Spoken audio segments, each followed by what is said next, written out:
बिहार विधानसभा चुनाव का बिगुल बज चुका है। राजनीतिक पार्टियां अपना अपना समीकरण बनाने में जुट गई हैं। बिहार में हर पल चुनावी समीकरण बदल रहे हैं। ऐसे में मायावती ने भी बिहार की चुनावी समर में उतरने का ऐलान कर दिया है। बहुजन समाज पार्टी के राष्ट्रीय अध्यक्ष मायावती 6 नवंबर से बिहार चुनाव में अपने प्रचार अभियान की शुरुआत करने जा रही हैं। मायावती 6 नवंबर को भभुआ हवाई अड्डे के मैदान में रामगढ़ और कैमूर सीट के प्रत्याशियों के समर्थन में वोट देने की अपील करेंगी।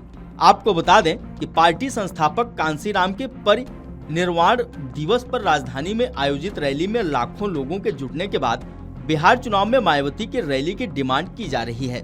सूत्रों से मिली जानकारी के अनुसार पार्टी द्वारा बिहार चुनाव के लिए मायावती की करीब 2 दर्जन रैलियों को आयोजित करने का प्रस्ताव तैयार किया गया है। इससे पहले पार्टी के राष्ट्रीय संयोजक आकाश आनंद अपनी बिहार यात्रा के जरिए पार्टी की सफलता के लिए जमीन तैयार कर चुके हैं। अब मायावती की रैली के आयोजन के बाद बिहार में दलित वोट बैंक को अपने पाले में करने की कवायद की जा रही है। बिहार चुनाव के लिए बहुजन समाज पार्टी ने अपने 40 स्टार प्रचारक मैदान में उतारे हैं, जिनमें मायावती की रैली की सबसे ज्यादा डिमांड की जा रही है। इसके अलावा आकाश आनंद और केंद्रीय कोऑर्डिनेटर रामजी गौतम, डॉक्टर लालजी मेधंकर भी प्रत्याशियों के लिए जनसभाएं कर रहे हैं। बसपा अब तक अपने 128 प्रत्याशियों के नाम घोषित कर चुकी है।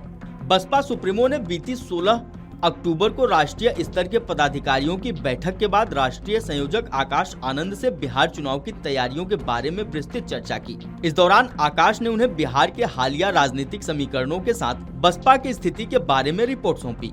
सूत्रों के मुताबिक इस रिपोर्ट में बिहार चुनाव में इंडी गठबंधन में अनबन और प्रशांत किशोर की पार्टी द्वारा वोटों को प्रभावित करने के बारे में बताया गया, जिसके बाद मायावती ने बूथ स्तर पर ही फोकस करने का निर्देश दिया। आपको बता दें कि एक तरफ एनडीए तो दूसरी ओर महागठबंधन अपनी ताकत दिखाने से पीछे नहीं हट रहा है। एनडीए में सब कुछ ठीक नजर आ रहा है, तो वहीं महागठबंधन में अभी भी मान मनोबल का दौर जारी है। तेजस्वी यादव ने प्रेस कॉन्फ्रेंस कर बड़ी बातें कही हैं। ऐसे में अब देखना है कि एनडीए और महागठबंधन के बीच मायावती की रैली कितनी प्रभावशाली होगी। अभी हाल ही में मायावती ने यूपी की राजधानी लखनऊ में रैली की थी। मायावती की रैली में जिस तरह से समर्थकों का हुजूम देखने को मिला था, अब बिहार चुनाव में मायावती की रैली की डिमांड बढ़ गई है।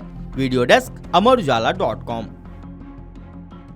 आकाश आनंद जी जिंदाबाद जिंदाबाद जिंदाबाद माननीय श्री आकाश आनंद जी जिंदाबाद जिंदाबाद जिंदाबाद सर्व समाज के सम्मान में बहसी मैदान में सर्व समाज मान्य बहन जी, आप संघर्ष करो। बहुजन समाज पार्टी जिंदाबाद जिंदाबाद जिंदाबाद बहुजन समाज पार्टी जिंदाबाद जिंदाबाद जिंदाबाद बीएसपी की क्या पहचान। अगर आप ये वीडियो YouTube पर देख रहे हैं तो हमारे चैनल को सब्सक्राइब कर बेल आइकन दबाएं और Facebook पर देख रहे हैं तो हमारे पेज को लाइक करें।